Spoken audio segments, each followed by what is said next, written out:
ઓય સીતા, શું બનાવે છે આજે? આજે હું રાજસ્થાની સ્ટાઇલમાં મઠરી બનાવવાની છું. એ શું પાછું? તમે બેસો, હું તમારા માટે બનાવી લાવું. ઓકે. તો મિત્રો, રાજસ્થાની મઠરી બનાવવા માટે આપણે સૌપ્રથમ મેદાનો લોટ લેવાનો છે. તેમાં અડધી ચમચી મીઠું અને તેલ એડ કરીને સારી રીતે મિક્સ કરી લેવાનો છે. હવે તેમાં થોડું પાણી એડ કરીને લોટને હાથ વડે સારી રીતે બાંધી લેવાનો છે.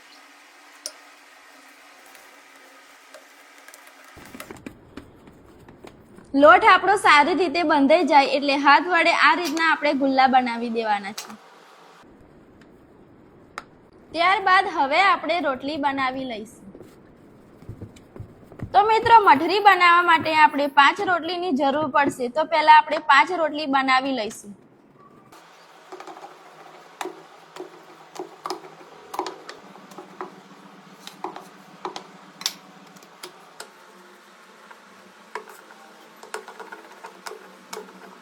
પાંચ રોટલી તૈયાર થઈ જાય એટલે રોટલી ઉપર મિક્સ કરેલ મેદાનો લોટ અને ઘી લગાવી દઈશું અને ઉપરથી કોરો લોટ ભભરાવીને આ જ રીતે રોટલી ઉપર રોટલી મૂકતા જઈશું.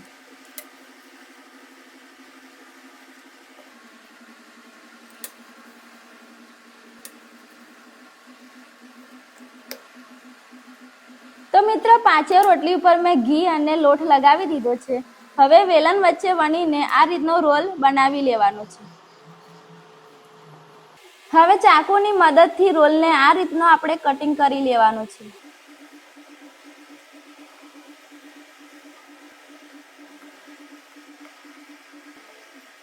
રોલ કટિંગ થઈ જાય એટલે હાથ વડે આપણે આ રીતના દબાવી લેવાનો છે.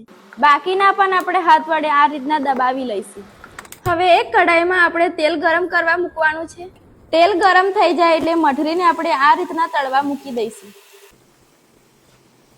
મઠરી આપણી સરસ તળાઈ ગઈ છે. હવે આપણે એક પ્લેટમાં કાઢી લઈશું.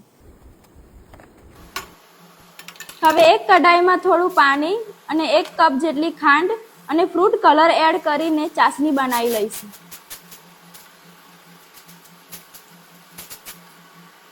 ચાસણી તૈયાર થઈ જાય એટલે થોડી મઠરી ચાસણીમાં એડ કરીને 5 મિનિટ મૂકી રાખવાની છે.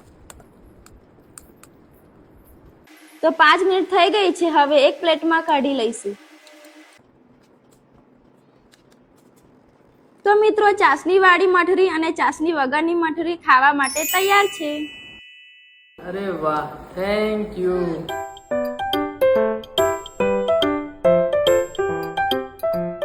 જોરદાર.